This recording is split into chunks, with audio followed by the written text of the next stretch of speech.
Ce nouveau monde, il répond à ta vibration. Pas à tes croyances. Le monde s'éveille. L'humanité bascule. Et vous? Le réveil de l'humanité, un podcast de Franck Emmanuel. Épisode 2. Pourquoi c'est urgent? Tu le sens toi aussi, pas vrai? Il y a un truc qui tourne plus rond, quelque chose dans l'air, une tension sourde, une sorte de bourdonnement invisible, comme si le monde entier retenait son souffle, comme si on approchait d'un moment clé. Tu ouvres ton téléphone, tu allumes ta radio, tu regardes autour de toi et c'est partout. Des discours qui disent tout et son contraire, des voix qui s'opposent, des familles qui éclatent, des couples qui explosent, des violences à chaque coin de rue, des actes montés en épingle et qui tournent en boucle jusqu'à donner des idées à d'autres. Comme si l'entièreté du monde n'était plus que ça. Tension, affrontement, chaos. Des guerres qu'on croyait impossibles, des peuples qu'on pointe du doigt, des colères qu'on attise, comme si c'était normal. Et au milieu de tout ça, un truc bizarre, un malaise, un essoufflement. Comme si la Terre elle-même fatiguée. Ce n'est pas juste une crise, pas juste du chaos, c'est plus profond que ça. C'est comme si on arrivait à la fin d'un cycle, à une apocalypse. Oui, une vraie. Mais pas comme dans les films, pas de flammes dans le ciel. Une apocalypse au sens ancien, une révélation. Un moment où les masques tombent, où tout ce qui était caché remonte, et où chacun, à sa manière, est forcé de regarder en face, dehors comme dedans. Et cette époque, elle a été annoncée, dans les textes sacrés, dans la Bible, dans le Coran, chez les Mayas, et bien d'autres. Tous ont parlé d'un grand basculement, une époque où l'humanité serait mise face à elle-même. Même la science commence à capter qu'on vit une mutation profonde.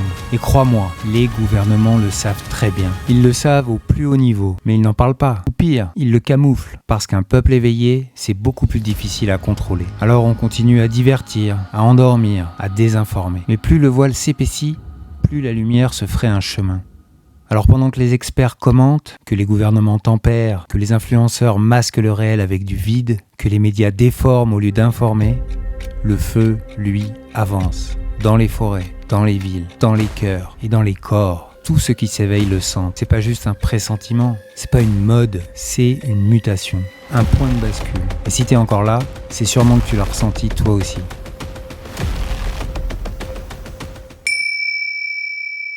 Ce que disent les faits. Tu veux du concret? Alors allons-y. Les signes sont là, partout. Les scientifiques eux-mêmes parlent de polycrise mondiale. Le climat s'emballe, les océans se réchauffent et les glaciers fondent à un rythme record. Les incendies ravagent des continents entiers. Les terres deviennent stériles. Des espèces disparaissent chaque jour. Les écosystèmes s'effondrent et les systèmes humains aussi. L'économie vacille. Les tensions géopolitiques s'exacerbent. Les démocraties se fissurent. Les guerres reviennent. Notamment en Europe, où on croyait qu'elles étaient impossibles. Et en Terre Sainte, là où en vérité on comprend qu'elles ne s'arrêteront jamais. Et l'horloge de l'apocalypse, créée en 1947 par les plus grands scientifiques de la planète, vient d'être avancée à 90 secondes avant minuit, le point le plus proche de l'extinction jamais atteint. Pourquoi ? Parce que tout converge. Guerre en Ukraine et menaces nucléaires, massacres au Proche-Orient, crise climatique hors de contrôle, érosion des libertés, polarisation extrême des sociétés, montée de l'intelligence artificielle sans garde-fou. Tout indique que le système craque de partout. Et pendant ce temps, la planète brûle, au sens propre. Les méga-feux se multiplient. L'année 2023 a battu tous les records de température. L'ONU elle-même parle d'un effondrement climatique en cours. Le GIEC, dans ses derniers rapports, évoque un futur invivable déjà enclenché. Pour les scientifiques, certaines de ces conséquences seront irréversibles durant des siècles, voire des millénaires. Mais ce n'est pas juste une série de crises, c'est un basculement global. La fin d'un monde construit sur la séparation, la domination et l'oubli du sacré. Et ce basculement, toutes les traditions le connaissaient. Les Mayas l'avaient inscrit dans leur calendrier. Les Védas parlent de la fin du Kali Yuga. La Bible évoque l'apocalypse, mot qui ne signifie pas destruction, mais révélation. Le Coran aussi parle d'un temps où les voiles tomberont. Et les peuples premiers partout sur Terre disent que l'humanité est entrée dans une phase de purification. Même la science contemporaine commence à percevoir que quelque chose bascule dans la conscience collective. Des chercheurs comme Philippe Guillemant, Bruce Lipton, Rupert Sheldrake, Craig Braden, Nassim Haramein parlent d'un univers vibratoire, non linéaire, vivant et conscient. Ils démontrent que nos pensées influencent le champ quantique, que notre biologie réagit à nos croyances, que la réalité elle-même répond à ce que nous émettons. Les champs énergétiques de la Terre changent. La fréquence de Schumann, qui est le battement du cœur de la planète, s'élève de manière exponentielle. Et cela a des effets tangibles sur notre physiologie, nos émotions, nos cycles biologiques. Notre biologie est en train de muter, la structure même de nos cellules. Le temps s'accélère, les corps réagissent, les émotions débordent. Tu le ressens, n'est-ce pas ? Quelque chose s'ouvre, quelque chose craque, quelque chose appelle. Et c'est là que tout se joue. Ce passage est planétaire, oui, mais il est aussi intime, personnel, intérieur. Parce que ce nouveau monde ne viendra pas de l'extérieur. Il naît en nous, par nous, à travers nous. Et c'est là le cœur du message que je porte. Le passage est là, il s'ouvre, mais tout le monde ne le franchira pas. Pas par exclusion, mais parce que chacun doit choisir, parce que rien ne se fera sans toi. Ce monde nouveau, il répond à ta vibration, pas à tes croyances. À ce que tu incarnes, à ce que tu vibres, à ce que tu es. Ce podcast ne parle pas seulement du monde qui s'effondre. Il parle de toi, de moi, de nous, de comment on traverse ça, de comment on reste debout au milieu des ruines, de comment on réinvente la vie, depuis le cœur, depuis l'âme. Et je te le dis, je ne lâcherai rien. Je vais déballer ici tout ce qui m'a été donné à voir et à comprendre, y compris ce qu'on ne veut pas que tu saches. J'en fais la promesse. Ce podcast s'arrêtera le jour où on sera dans le nouveau monde, pas avant. Alors non, ce n'est pas qu'une crise passagère. C'est la fin d'un monde pourri, oui, disons-le. Un monde de faux semblants, de mensonges, de profits au détriment du vivant, où l'humanité a vécu en esclavage sans même le savoir. Et c'est le début de quelque chose d'absolument merveilleux. Pas un miracle qui tombera du ciel, mais un basculement que nous allons accompagner ensemble, en conscience, en humanité, en lumière. La grande bifurcation. Des physiciens comme Philippe Guillemant, chercheur au CNRS, spécialiste des systèmes complexes de l'intelligence artificielle, parlent aujourd'hui de bifurcation temporelle. Pour lui, notre futur n'est pas écrit à l'avance. Il se réorganise en fonction de notre vibration collective. Et selon les choix que nous faisons, individuellement et collectivement, nous glissons vers des lignes de réalité différentes. L'une mène à l'effondrement, à la peur, au contrôle. L'autre ouvre vers un monde plus conscient, plus aligné, plus libre. Et ce choix n'est pas abstrait. Il se joue maintenant dans chaque geste, dans chaque pensée, dans chaque acte de conscience. C'est bien ce que savent beaucoup de gouvernements, qui ont choisi de nous faire peur, de nous diviser, pour que ce premier scénario de l'ombre gagne. Beaucoup savent que c'est mort pour eux, que leur temps est fini, mais ils veulent entraîner le plus grand nombre dans leur chute. Dans la période qui s'ouvre, parce que nous n'en sommes qu'au début, les masques tombent, les systèmes se fissurent, les illusions ne tiennent plus. Et cette déconstruction, oui, elle est brutale. Le signal d'alerte pour nous dire « on y est ». Le principal reste à venir, et il faudra y être préparé intérieurement. Parce qu'on ne peut pas bâtir un monde aligné sur des fondations pourries. Parce qu'on ne peut pas se réveiller sans savoir ce qui nous endort, sans voir ce qui nous a maintenus dans l'illusion, ce qui a nourri nos peurs, ce qui a enfermé notre conscience dans une cage dorée, ce qui a gardé l'humanité sous contrôle, parfois en douceur, parfois dans la terreur, mais toujours loin d'elle-même. Platon disait déjà dans l'allégorie de la caverne que celui qui regarde la lumière en sortant risque d'être brûlé, aveuglé, mais qu'ensuite, il verra la vérité et qu'il lui faudra revenir pour aider les autres à sortir. C'est exactement ce que je fais aujourd'hui.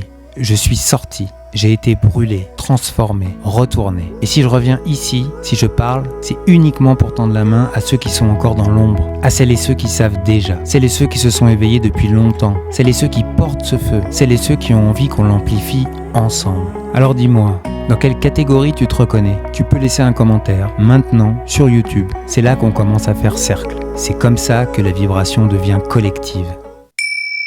Ce que la Terre nous demande. La Terre n'a jamais autant parlé qu'aujourd'hui, mais peu de gens l'écoutent. Elle ne passe pas à la télévision, elle n'a pas de micro, pas de chaîne YouTube, elle ne hurle pas, elle vibre. Et sa vibration, elle, monte. Jour après jour, elle s'élève. Et elle nous parle à travers les signes, à travers les synchronicités, à travers ce qu'on appelle parfois des hasards, mais qui sont en réalité des rappels.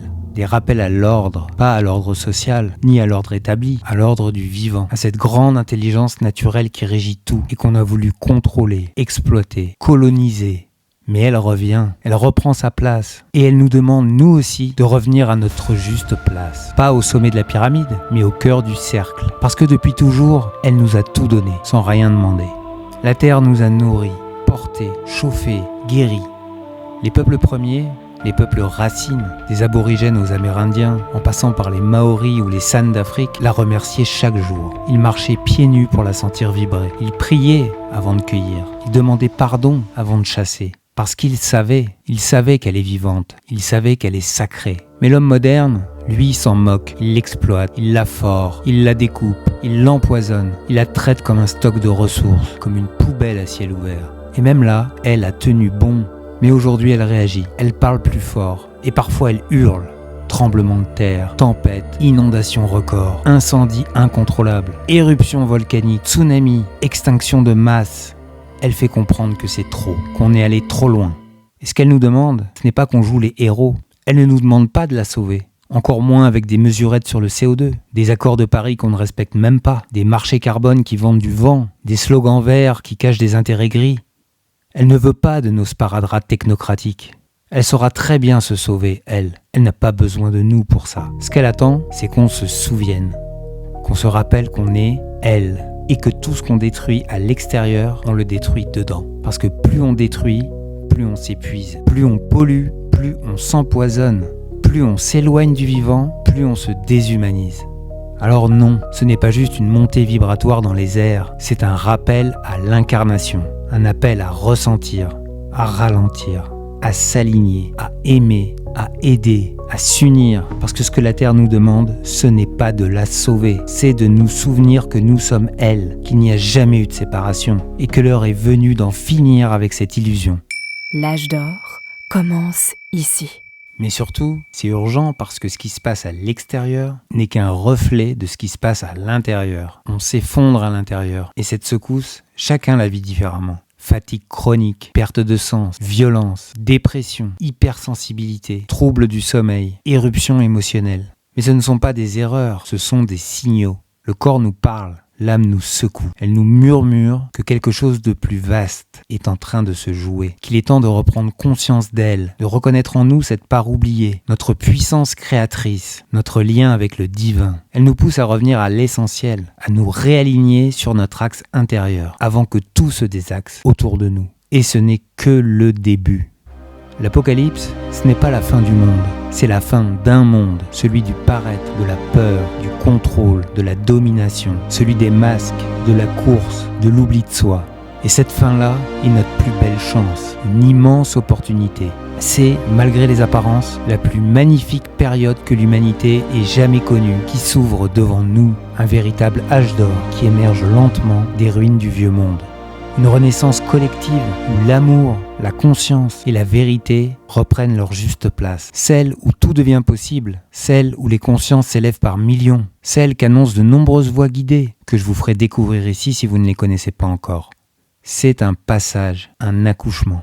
Mais comme tout accouchement, il demande de respirer, de s'abandonner, de traverser et de ne pas rester seul. Ce nouveau monde ne viendra pas d'un décret, ni d'un chef, ni d'une loi. Et si certains attendent encore un messie, un sauveur, un prophète, alors j'aimerais leur dire ceci. Ce temps-là est révolu.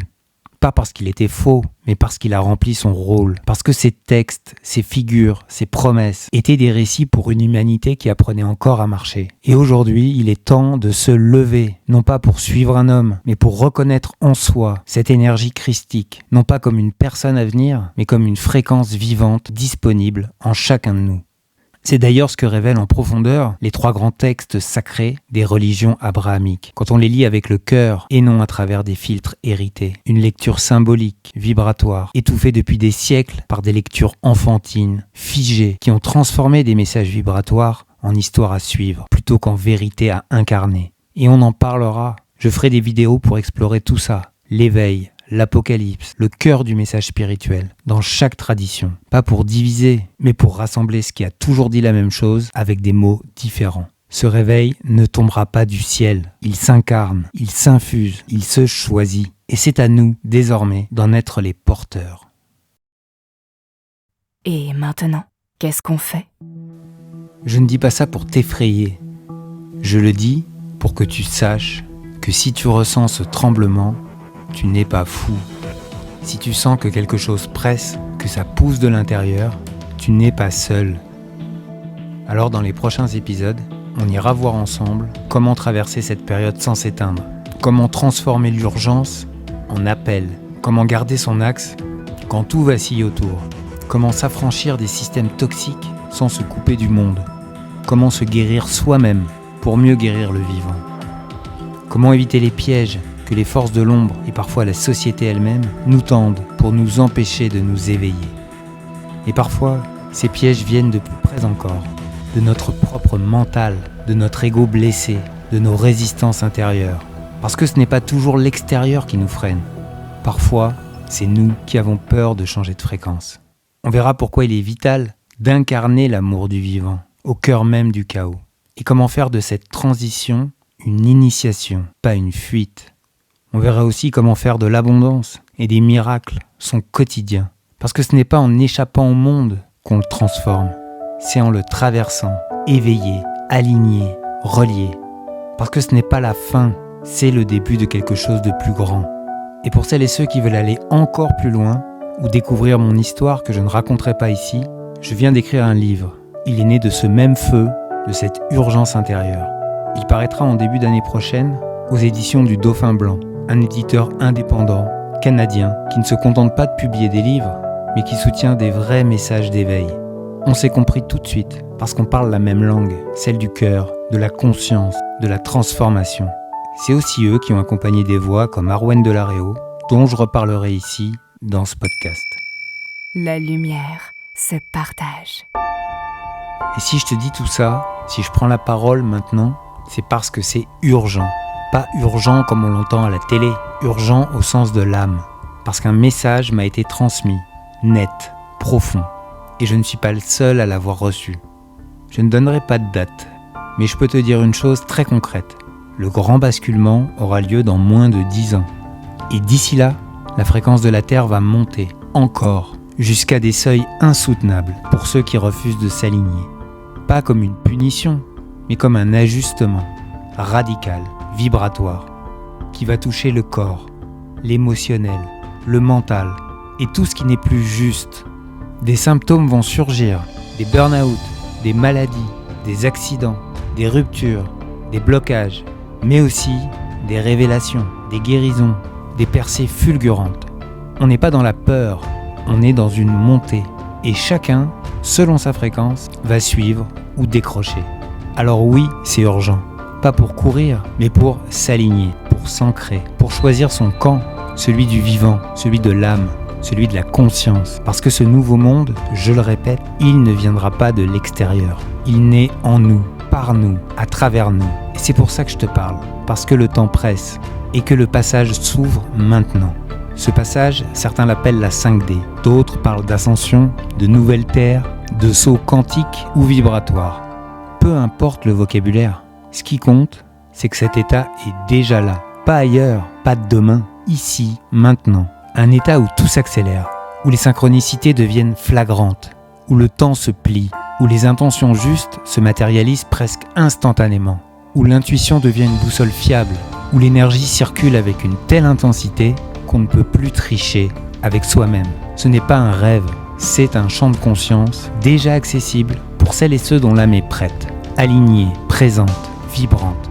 Ce passage, tu peux le ressentir dans ton corps, dans tes choix, dans ta vérité qui devient trop forte pour être mise sous silence, dans tout ce que tu ne peux plus supporter et dans tout ce qui t'attire irrésistiblement vers l'avant. C'est là, juste derrière le voile. Et si tu entends ce message, c'est que le voile est déjà en train de tomber. Et ce n'est pas un hasard, c'est un rendez-vous. Un rendez-vous que ton âme avait noté bien avant ta naissance. Voilà pourquoi c'est urgent. Pas pour créer la peur, pas pour courir après un compte à rebours, mais parce que j'ai reçu ce message. Parce que les plans divins nous laissent encore un sursis, un moment pour embarquer les âmes prêtes, même si elles se réveillent tard. Le train est là, il attend, encore, mais pas indéfiniment. Et c'est pour ça que je parle, c'est pour ça que je fais ce podcast et que j'écris des livres. Parce que le temps presse et que le passage s'ouvre maintenant. Si tu es là, c'est sûrement que tu fais partie de celles et ceux qui sont nés pour vivre ce grand moment de l'humanité. Peut-être que tu ne le sais même pas encore. Et peut-être que tu es déjà prêt ou prête à y contribuer. Car l'heure n'est plus à attendre. L'heure est à redevenir pleinement ce qu'on est, à le décréter et à le revendiquer. Alors merci d'être là, merci d'écouter, merci d'ouvrir ton cœur. Mais combien de personnes autour de toi sont conscientes de tout ça ? Combien sont encore somnambules, dans un système qui fait tout pour nous endormir ? Et je t'expliquerai dans le prochain épisode pourquoi. Alors si ce message a vibré quelque part en toi, fais-le vivre et voyager. Envoie-le à quelqu'un que tu aimes, à une âme qui vacille peut-être et qui a besoin d'un signe. que tu veux aider, rassurer ou alerter. Et si tu m'écoutes sur YouTube, laisse un mot, un commentaire, une vibration, une trace. Pas pour les chiffres, mais pour hacker l'algorithme et que ce message atteigne d'autres cœurs au moment juste. Je t'invite à me dire en commentaire si toi aussi, tu ressens cette urgence. Comment elle se manifeste dans ta vie. Et qu'est-ce qui te fait dire toi aussi que quelque chose cloche ou qu'un basculement est en cours. Je lirai chaque message avec attention et je répondrai à chacun avec sincérité. Parce que ce podcast, c'est une fréquence qui cherche d'autres cœurs pour vibrer plus fort. Et si tu ressens qu'il t'appelle, alors je t'invite à tout réécouter depuis le début, à chaque étape de ton éveil. Chaque fois qu'un voile tombe, comme on monte les marches d'un escalier, un pas après l'autre, à ton rythme, mais dans l'ordre, parce que chaque épisode est une clé, un fil, un éclairage. Et si un jour, tu sens que ton histoire veut être partagée, que ta voix peut nourrir ce feu collectif, alors peut-être que je reviendrai vers toi, car un deuxième livre est déjà en préparation. Un livre sur vos expériences d'éveil, car il y a 1000 chemins. Un livre sur l'éveil au quotidien, sur ce que tu vis toi, dans le silence, dans la profondeur, dans le vrai. Ce message ne m'appartient pas, il est fait pour circuler. Parce que les pensées, les prises de conscience, les élans du cœur n'appartiennent à personne. Il n'y a aucun copyright sur les miennes. Tout ce que je partage ici appartient à l'humanité. Le dormeur doit se réveiller. Vous venez d'écouter Le Réveil de l'Humanité, un podcast de Franck Emmanuel.